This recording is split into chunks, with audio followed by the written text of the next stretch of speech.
Good morning student, मैं Chaudhary M memorial college of education 5 NRD Nirvana से कक्षा B.Ed सेकेंड ईयर सब्जेक्ट पर्यावरण शिक्षण। आज का जो टॉपिक है वो है पोषणीय विकास के क्षेत्र। इससे पहले की क्लास में हमने पोषणीय विकास के कुछ क्षेत्रों के ऊपर चर्चा करी थी। इसमें से पहला था आर्थिक क्षेत्र,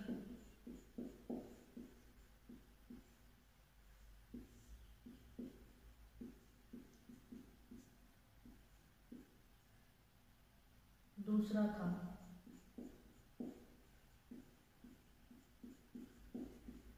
पर्यावरणीय क्षेत्र, तीसरा था सामाजिक क्षेत्र।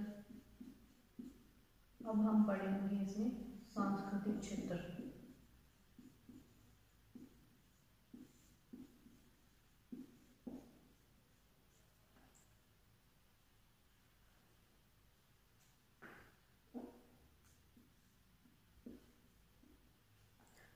अब हम पढ़ेंगे इसमें सांस्कृतिक क्षेत्र। पोषणीय विकास का प्रमुख एवं चतुर क्षेत्र सांस्कृतिक व्यवस्था को ही माना जाता है। जैसे अनेक राष्ट्रों एवं समाज की संस्कृति में पर्यावरणीय व्यवस्था को महत्व प्रदान किया जाता है। जैसे भारतीय संस्कृति में वृक्षों, नदियों एवं जीव जंतुओं के प्रति सम्मान एवं दयालुता का भाव रखा जाता है तथा मन, वचन और कर्म से किसी जीव से हिंसा नहीं की जाती। इस प्रकार की संस्कृति से पर्यावरणीय संसाधनों का संरक्षण एवं संवर्धन होता है और इस संस्कृति को पोषणीय विकास का आधार माना जा सकता है। वैश्विक समाज में भारतीय संस्कृति एवं सभ्यता को आधार बनाया जाए तो पोषणीय विकास की समस्या का समाधान संभव हो सकता है। सांस्कृतिक क्षेत्र का अध्ययन करने पर हमें एक बात ये स्पष्ट हो जाती है कि प्रत्येक व्यक्ति अपनी संस्कृति एवं परंपराओं से विशेष प्रेम करता है और वह अपनी संस्कृति एवं परंपराओं को त्यागना नहीं चाहता। सामान्य रूप से सांस्कृतिक परंपराओं में परिमार्जन की आवश्यकता अनुभव की जा रही है। एक आदर्श संस्कृति एवं वैश्विक संस्कृति के निर्धारण के अभाव में पोषणीय विकास की संभावना सिद्ध नहीं हो पाती। तो सांस्कृतिक क्षेत्र में पोषणीय विकास को संवर्धन और संरक्षण करने के लिए कुछ उपाय करने चाहिए। इसमें पहला आता है कि सांस्कृतिक कार्यक्रमों में उन कार्यों को शामिल किया जाना चाहिए जो कि मानवता व नैतिकता के अधिक समीप माने जाते हैं और इन कार्यक्रमों के आयोजन के लिए छात्रों का भी सहयोग लेना चाहिए। दूसरा उपाय इसमें आता है कि भारतीय संस्कृति का संपूर्ण विश्व में व्यापक प्रचार प्रसार किया जाना चाहिए, जिससे व्यक्ति के मन में आदर्शवाद एवं सामाजिक मूल्यों के प्रति उचित स्थान जागृत हो सके, क्योंकि भारतीय संस्कृति पर्यावरण दृष्टि से भी संरक्षण व संवर्धन की व्यवस्था उपलब्ध कराती है। तीसरा उपाय इसमें ये करना चाहिए कि जो सांस्कृतिक कार्यक्रमों का आयोजन किया जाता है उनमें पर्यावरणीय महत्व के नाटक व गीत को स्थान देना चाहिए, जिससे छात्र प्रारंभ से ही अनेक पर्यावरणीय मूल्यों को आत्मसात कर सकें। इसमें चौथा उपाय ये करना चाहिए कि सांस्कृतिक कार्यक्रमों के माध्यम से पर्यावरणीय संरक्षण व संवर्धन के प्रति जागरूकता का भाव उत्पन्न कर दिया जाए, जिससे प्रत्येक व्यक्ति व छात्र मनोरंजन के साथ साथ पर्यावरण के प्रति भी सकारात्मक भाव सीख सकें। फिर इसमें आता है राजनीतिक क्षेत्र।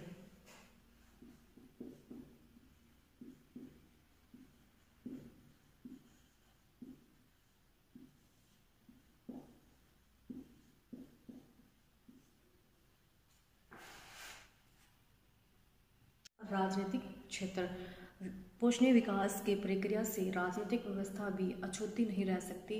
राजनीतिक व्यवस्था भी प्रत्यक्ष एवं अप्रत्यक्ष रूप से पोषणीय विकास में अपना सहयोग प्रदान करती है। सामान्य रूप से प्रशासन अवैध खनन और पर्यावरणीय प्राकृतिक संसाधनों के प्रति कठोर रुख अपनाता है, क्योंकि इस प्राकृतिक संपदा की आवश्यकता किसी एक के लिए नहीं होती बल्कि ये सभी के लिए होती है और इसीलिए प्राकृतिक संसाधनों का लाभ सभी को समान रूप से पहुंचना चाहिए। राजनीतिक अवस्था पर्यावरणीय संरक्षण के प्रति अगर सकारात्मक भाव रखती है तो मानवीय मूल्यों एवं नैतिकता के आधार पर इसके पर्यावरण संरक्षण एवं संवर्धन के लिए पोषणीय नीतियों को तैयार किया जाना चाहिए। इसे सभी व्यक्ति को पर्यावरणीय साधनों का उपयोग सार्वजनिक हित के लिए करने की शिक्षा प्राप्त होती है और व्यक्तियों द्वारा ये स्वीकार कर लिया जाता है कि पर्यावरणीय संसाधन का उपयोग इस प्रकार किया जाना चाहिए कि इसका लाभ सभी को समान रूप से उपलब्ध हो सके। तो कुछ उपाय हैं जो राजनीतिक क्षेत्र में पोषणीय विकास की स्थिति को प्रभावी बनाते हैं। इसमें पहला है कि सरकार द्वारा पर्यावरणीय संरक्षण व संवर्धन के लिए विशेष नीतियों का निर्माण करना चाहिए, जिससे व्यक्ति पर्यावरण की उपयोगिता समझ सकें तथा उनका संरक्षण व संवर्धन कर सकें। सरकार को पर्यावरणीय साधनों को हानि पहुंचाने वाले व्यक्तियों के लिए दंडात्मक प्रावधान की व्यवस्था करनी चाहिए, जिससे कोई भी व्यक्ति प्राकृतिक संसाधनों को प्रदूषित तथा नष्ट न करें। और तीसरा उपाय इसमें है कि विद्यालयों में प्राथमिक स्तर से ही पर्यावरणीय साधनों के संरक्षण व संवर्धन से संबंधित विषय वस्तु का समावेश पाठ्य पुस्तकों में करना चाहिए, जिससे छात्र प्राथमिक स्तर से ही पोषणीय विकास की गतिविधियों को आत्मसात कर सकें। अर्थात पर्यावरणीय शिक्षा एवं पर्यावरणीय संतुलन करने के लिए उचित साधनों एवं धन की व्यवस्था करना चाहिए। चौथा उपाय इसमें है कि सरकार द्वारा अपने मंत्रालयों में पर्यावरणीय मंत्रालय की ओर विशेष ध्यान देना चाहिए, अर्थात पर्यावरणीय शिक्षा और पर्यावरणीय संतुलन के लिए उचित साधनों व धन की व्यवस्था करनी चाहिए, जिससे सभी छात्र पर्यावरणीय मूल्यों को समझ सकें तथा व्यवस्था में किसी भी प्रकार की बाधा उत्पन्न न हो। फिर इसमें आता है कि पर्यावरणीय मंत्रालयों में पर्यावरणीय व्यवस्था के विशेषज्ञ व वैज्ञानिकों को शामिल करना चाहिए। इसके साथ साथ पर्यावरण से संबंधित विचार गोष्ठियों का आयोजन भी किया जाना चाहिए। तो ये उपाय हैं जो कि राजनीतिक क्षेत्र में पोषणीय विकास की स्थिति को प्रभावी बनाते हैं। इसके बाद आता है पारिस्थितिक क्षेत्र।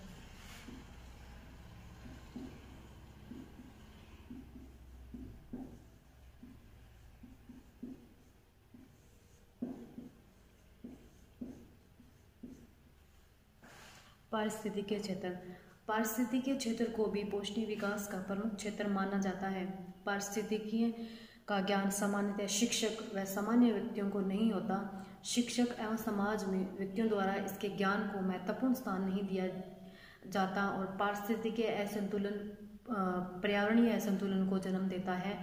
इसके मानव के विकास एवं पोषणीय विकास में बाधा उत्पन्न होती है और हमारे पर्यावरण में विभिन्न प्रकार की अनेक पारिस्थितिकीय पाई जाती हैं। इन सभी का संयुक्त अध्ययन पारिस्थितिकीय तंत्र का अध्ययन माना जाता है। जैविक घटक, अजैविक घटक, खाद्य श्रृंखला एवं उपभोक्ता वर्ग आदि का पारिस्थितिकीय से प्रमुख संबंध होता है। वर्तमान समय में पारिस्थितिकीय ज्ञान के अभाव में व्यक्तियों द्वारा इसमें असंतुलन किया जा रहा है, जिससे पोषणीय विकास पर विपरीत प्रभाव पड़ रहा है। तो पर्यावरणीय विकास एवं संतुलन में मानव की भूमिका निर्णायक होती है। जब पारिस्थितिकीय तंत्र पूर्णतः असंतुलित रूप में होगा तो यह माना जाएगा कि पर्यावरणीय व्यवस्था असंतुलित होगी और इस स्थिति में पोषणीय विकास की संभावना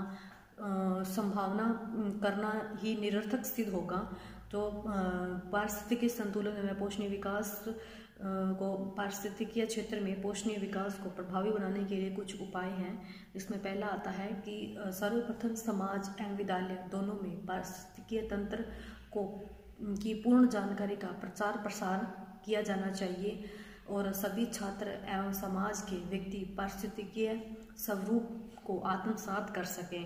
पर्यावरणीय संतुलन एवं पोषणीय विकास में पारिस्थितिकीय के महत्व को प्रदर्शित किया जाना चाहिए, जिससे सभी छात्र एवं समाज के व्यक्ति पारिस्थितिकीय संतुलन स्थापित करने में सहायता दे सकें। तीसरा उपाय इसमें ये करना चाहिए कि छात्र एवं जन सामान्य में विभिन्न कार्यक्रमों के माध्यम से खाद्य जाल, खाद्य श्रृंखला के बारे में उन्हें समझाना चाहिए, जिससे कि व्यक्ति खाद्य जाल में प्रत्येक जीवधारी के महत्व को समझ सके। तो ये कुछ उपाय हैं जो कि पारिस्थितिकीय क्षेत्र में पोषणीय विकास को प्रभावी बनाते हैं। इसके बाद में आता है लास्ट इसका क्षेत्र है वो है कृषि क्षेत्र।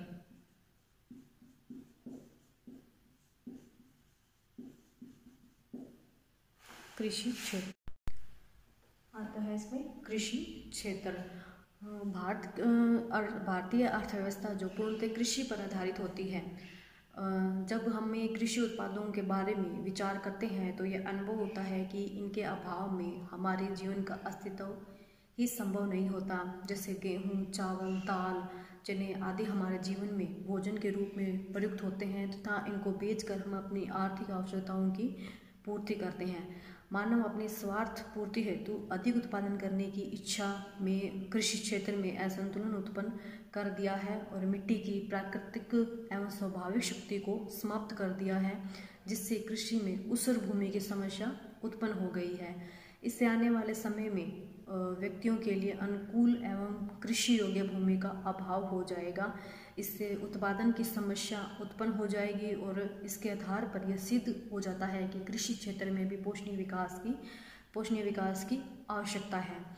कृषि क्षेत्र में पोषणीय विकास के लिए मानवीय जागरूकता की आवश्यकता होती है, जिससे वह वर्तमान समय में कृषि उत्पादन को अधिकतम करने के साथ साथ भूमि की गुणवत्ता पर भी विचार करें कि उसकी गुणवत्ता किसी भी प्रकार से कम न हो। इसके साथ साथ भविष्य में भी भूमि की उत्पादन क्षमता एवं गुणवत्ता सामान्य बनी रहे।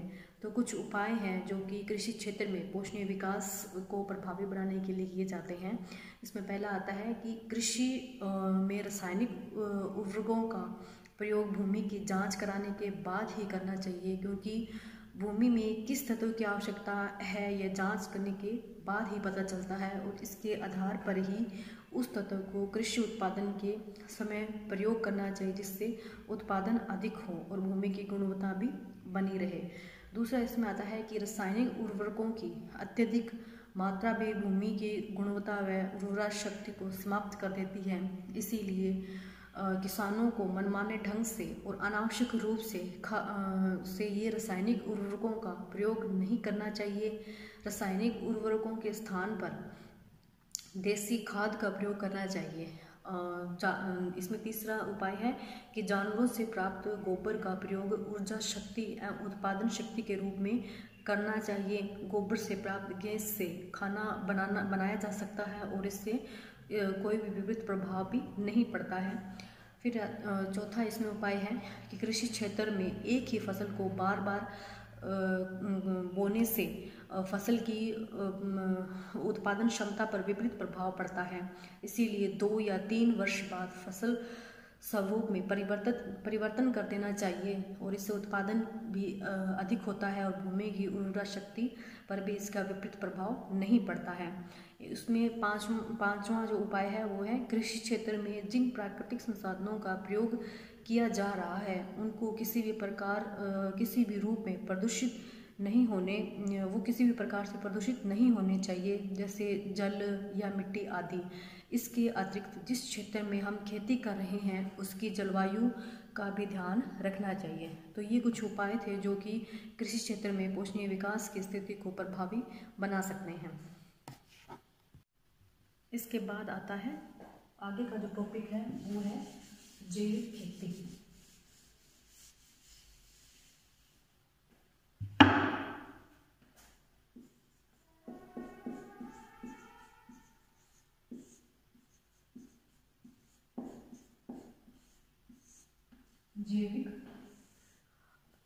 जैविक खेती कृषि की वह विधि है जो संश्लेषित कीटनाशकों के अनुप्रयोग या उनके न्यूनतम प्रयोग पर आधारित होती है तथा जो भूमि की उर्वरा शक्ति को बनाए रखने के लिए फसल चक्र,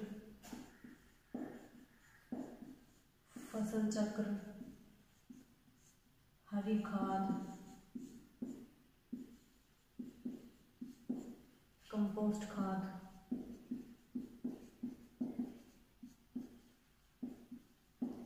जो भूमि की उर्वरा शक्ति को बनाए रखने के लिए फसल चक्र, हरी खाद, कंपोस्ट खाद आदि का प्रयोग करती है। तो इस प्रकार ऐसी खेती जिसमें दीर्घकालीन एवं स्थिर उपज प्राप्त करने के लिए कारखानों में निर्मित रासायनिक कीटनाशियों, खरपतवार नाशियों का प्रयोग न करते हुए जीवाश्म युक्त खादों का प्रयोग किया जाता है तथा मृदा एवं पर्यावरणीय प्रदूषण पर नियंत्रण होता है।